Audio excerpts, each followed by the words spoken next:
안녕하세요. 저는 이번에 도전하는 경북대학교 새내기 발표를 맡게 된 IT대학 전자공학부 16학번 20살 김하연입니다.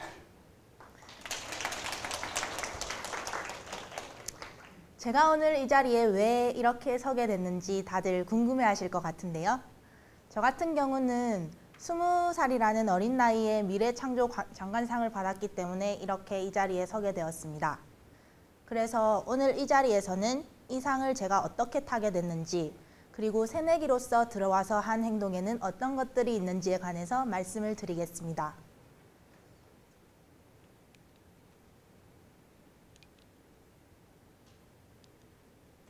경북대학교에 입학하기까지 정말 많은 일들이 있었는데요. 우선 저는 고등학교 때 공부를 정말 열심히 하는 학생이었습니다. 그 중에서도 물리를 정말 좋아했는데요. 그래서 전자공학부에 가고 싶었습니다. 왜냐하면 전자공학부는 물리를 기본으로 물리를 전자공학적으로 응용하는 학부였고 또 취업도 잘 된다는 점이 저한테 매력적으로 다가왔습니다. 그 중에서도 저는 경북대학교 전자공학부를 이렇게 가고 싶었는데요. 왜냐하면 경북대학교는 전자공학부로 유명한 학교였기 때문입니다.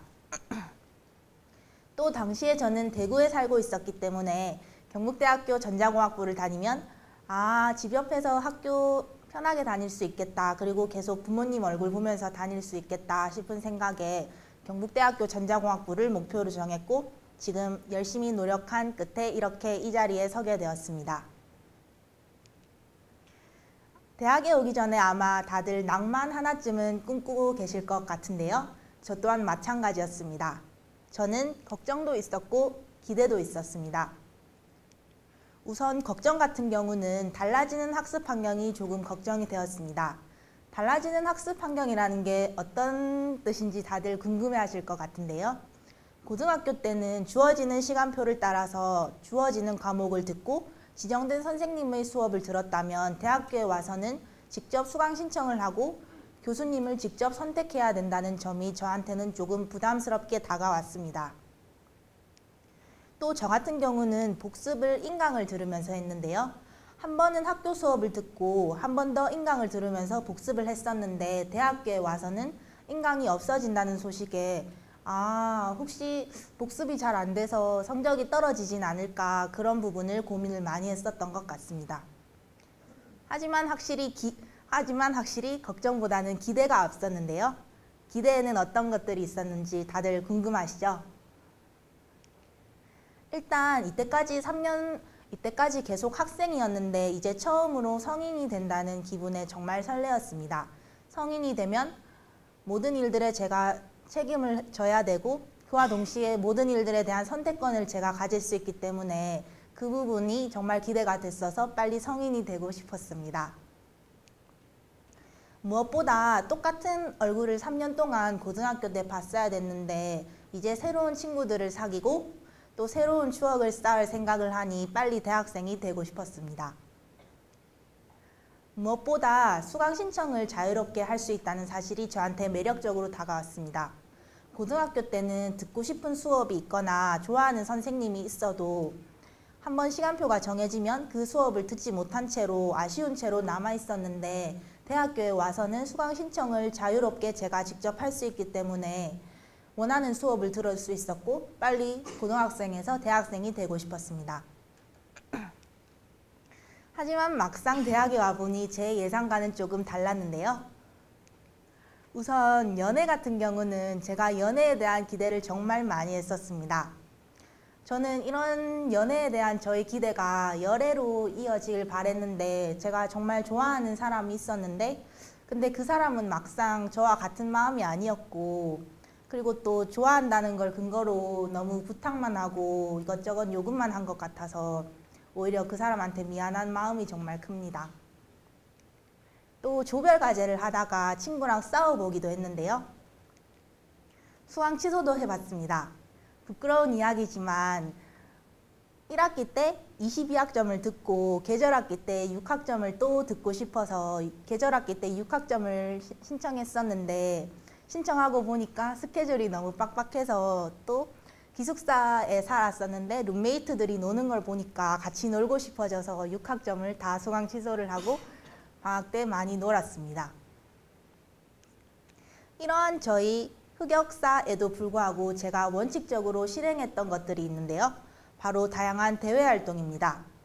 다양한 대외 활동이라는 게 어떤 것들을 의미하는지 다들 궁금해하실 것 같은데요. 바로 이런 식으로 2016 창의 융합 스토리텔링 캠프에 나가서 우승한 조원들과 이렇게 같이 사진을 찍고 또 거기서 사귄 친구와 추억을 남기자며 이렇게 사진도 찍었습니다. 또 저 같은 경우는 지식학년이라는 인문학 강연에도 나가봤습니다. 저 같은 경우는 전자공학부라서 잘못하면 전공 지식만 공부하다가 이과적인 지식만 치중할 수가 있는데 이런 지식학년 같은 인문학 콘서트도 다녀오면서 문과적 지식과 이과적 지식이 둘 다 뛰어나지려고 많이 노력을 했던 것 같습니다. 그러다가 저는 우연히 한 캠프에 참여하게 되는데요. 바로 2016 글로벌 기업가 정신 코리아 캠프였습니다. 이 캠프가 어떤 캠프였는지 다들 궁금하시죠? 이 캠프는 전국에서 전문 창업가 대학원생들이 250여 명이 모여서 팀별로 나누고 그 팀별로 각자 창업 프레젠테이션을 준비해서 그 프레젠테이션을 심사해서 1등한테는 장관상을 주는 프로그램이었습니다. 그리고 운이 좋게도 저는 여기서 영어로 발표를 맡았고 1등을 해서 미래창조과학부 장관상을 타게 되었습니다. 그러면 이 캠프에 제가 어떻게 참가하게 됐는지 다들 궁금해하실 것 같은데요. 이 캠프에 참여하게 된 계기 자체는 별로 거창하지 않습니다. 저 같은 경우는 대외 활동을 저한테 주어지는 기회라고 생각했기 때문에 그런 기회들을 놓치고 싶지 않아서 매일매일 제가 관심 있는 국제교류원 홈페이지나 전자공학부 공지사항을 들어가 보면서 제가 할 수 있는 것들이 어떤 것들이 있나 매일 살펴봤었는데요. 그러다가 전자공학부 공지사항에서 이런 캠프가 있다는 걸 보게 되었고 스탠포드 교수진이 한국까지 와서 강연을 해주고 또 무료로 밥도 주고 잠잘 곳도 제공해 준다는데 가면은 믿져야 본전이겠다 싶은 생각에 일단 처음에는 무작정 참여를 했었습니다. 참여하게 된 계기 자체는 별로 거창하지 않았지만 참여해서는 정말 열심히 참여를 했는데요. 제가 어떤 식으로 참여를 했는지 다들 궁금하시죠? 일단 저희 팀 같은 경우는 전국 방방 곳곳에 떨어져서 살았는데 대회 전에 미리 사전 회의를 할 필요성을 느껴서 카톡으로 사전 회의를 했었습니다. 저희 팀은 총 5명이었고 저 빼고는 다 대학원생이었기 때문에 저는 절대 민폐가 되지 않으려고 더 열심히 했던 것 같습니다. 어쨌든 카톡으로 사전 회의를 할 때 마케팅 전략이나 사업 아이템에 관해서 구체화를 시켰고 이때 구체화시킨 내용들이 대회 당일날 준비를 하는데 정말 큰 도움이 되었습니다. 그리고 대회가 시작이 되었는데요. 저희 팀의 장점이라고 말할 수 있는 것은 각자 잘하는 역할에 맞게끔 그 역할을 잘 맡아서 다들 열정적으로 참여했다는 것입니다. 예를 들어서 PPT를 만드는 것 같은 경우는 어떤 석사생분이 이렇게 하면 PPT가 정보가 가시적으로 전달이 잘 된다. 그런 부분들을 잘 알고 계셔서 그분이 PPT 만드는 걸 맡았고 저 같은 경우는 고등학교 때 영어 말하기 대회 같은 걸 나가본 경험이 많았기 때문에 영어로 발표 대본을 쓰는 거나 영어로 발표를 하는 것은 제가 맡았습니다. 나머지 조원들은 그동안 이런 식으로 아이디어 회의를 하면서 점점 대회가 진행이 되었고 대회가 진행될수록 우리 어쩌면 1등 할 수도 있겠다 싶은 자신감과 기대감으로 저희의 마음은 부풀었습니다. 둘째 날이 되었는데요. 둘째 날에는 미드업 타임을 가졌습니다. 미드업 타임이 어떤 건지 다들 궁금해 하실 것 같은데요. 미드업 타임이라는 건 스탠포드 교수진들과 저희 학생들이 자유로운 분위기에서 맥주를 마시면서 토론을 하면서 만약에 이 대회에서 우승을 해서 부상으로 실리콘밸리 해외 어학연수를 가게 된다면 나는 인앤아웃을 가서 먹고 싶다. 그런 식으로 토론을 한다든지 아니면 내일 발표를 잘하려면 어떻게 해야 될지에 관해서 서로 이야기를 하면서 자유로운 시간이 주어졌습니다. 그리고 이렇게 미드업 타임 때 이야기한 내용들은 이렇게 그날 밤에 사전 리허설을 하고 아이디어 회의를 할 때 큰 도움이 되었습니다. 그리고 마지막 날 발표의 순간이 되었는데요. 처음에는 조금 긴장이 되기도 했습니다. 왜냐하면 제가 영어로 발표하는 역할을 맡았는데 제 발표가 굉장히 중요했기 때문입니다. 제가 발표를 어떻게 하느냐에 따라서 120%가 발휘가 될 수도 있었고 아니면 100을 준비했는데도 50밖에 발휘가 될 수도 있었기 때문에 제 역할이 정말 막중했어서 그 부분이 살짝 부담스럽기도 했습니다.